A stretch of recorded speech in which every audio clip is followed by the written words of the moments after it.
الحمد لله رب العالمين والصلاة والسلام على نبينا محمد وعلى آله وصحبه أجمعين. أما بعد. Mes frères et sœurs, parlons de la prière.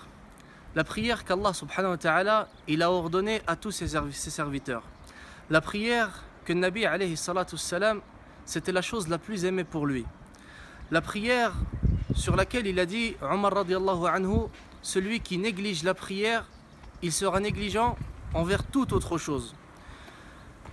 Un des pieux aussi, il a dit deux choses, si elles sont droites chez une personne, cette personne-là sera droite dans toutes ces choses.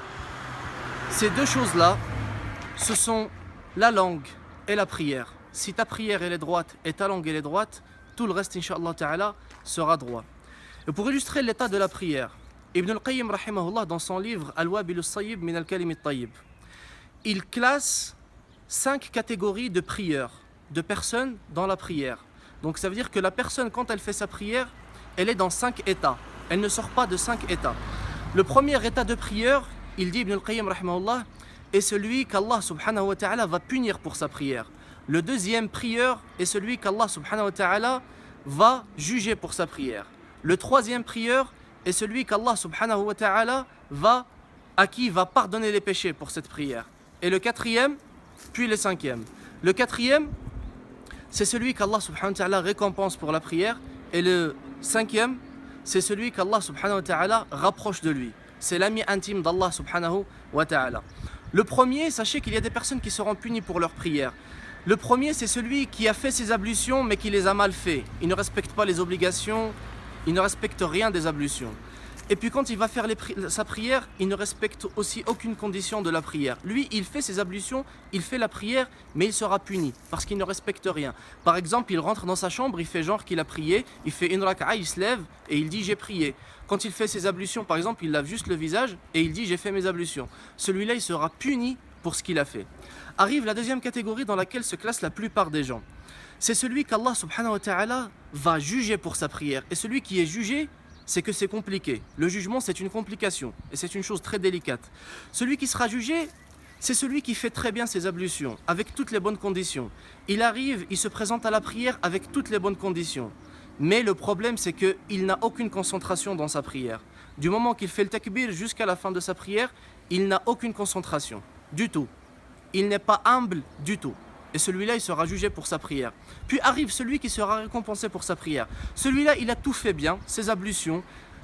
Il a respecté les conditions de la prière, les obligations. Il est arrivé, il s'est présenté justement à Allah subhanahu wa ta'ala. Mais c'est quoi qui fait qu'Allah subhanahu wa ta'ala lui pardonne ses péchés? C'est que durant toute sa prière, il est dans un combat continu. Dans un grand combat contre son nafs et le shaitan. C'est-à-dire que tous les waswas qui viennent, il essaie de les repousser. Il repousse son nafs, il repousse le shaitan durant toute sa prière. Celui-là, Allah subhanahu wa ta'ala lui pardonne ses péchés. Mais il n'a pas encore atteint le degré de celui que Allah subhanahu wa ta'ala récompense. Celui qu'Allah récompense, il a tout fait bien. Ses ablutions, il s'est présenté bien à la prière. Il a repoussé le shaitan, il a repoussé les waswas de son nafs et du shaitan. Mais il y a quelque chose qui le préoccupe dans sa prière, c'est quoi? Cette chose-là, c'est sa gestuelle. Ça veut dire que il essaie de faire le ruku' bien, il essaie de se relever bien, il essaie de se prosterner bien, d'être dans un soukoun, ça veut dire d'être humble, d'être concentré, de ne pas bouger, cette gestuelle-là, elle le préoccupe. Celui-là, Allah subhanahu wa ta'ala lui pardonne ses péchés et lui donne la récompense en plus. Et puis arrive la cinquième catégorie, c'est le rapproché d'Allah, c'est l'ami intime d'Allah subhanahu wa ta'ala.